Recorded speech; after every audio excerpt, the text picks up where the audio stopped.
I always made sure to say goodnight to my son. It was our little routine, something that helped him sleep. Every night without fail, I'd tuck him in, kiss his forehead, and check for monsters under his bed. He was 7 at that age.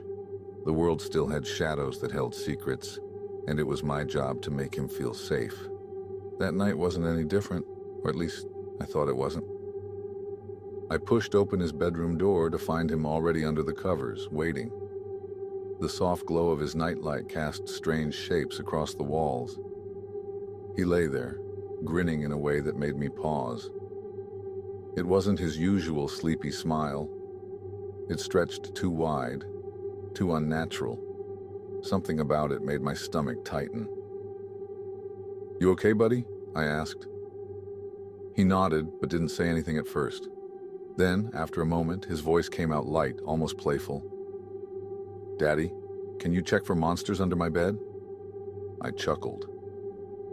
"Again? Didn't I do that last night?" He didn't laugh with me. He just stared, that grin never faltering.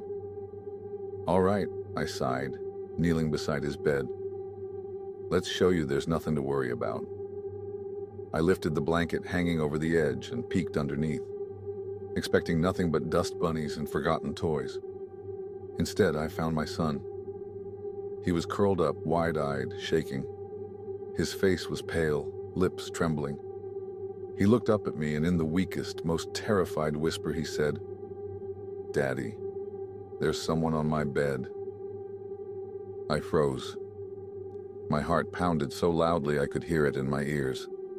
My mind scrambled to make sense of what I was seeing. I had just tucked him in. He was lying above me. But here he was, under the bed, terrified.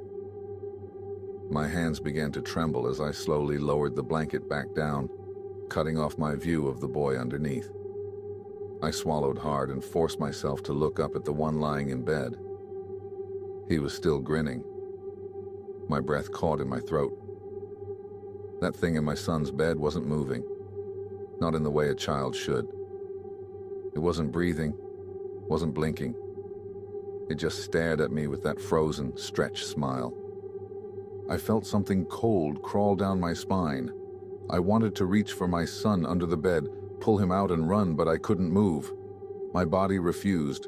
It was like that grin had paralyzed me, locking me in place with an unseen force. Then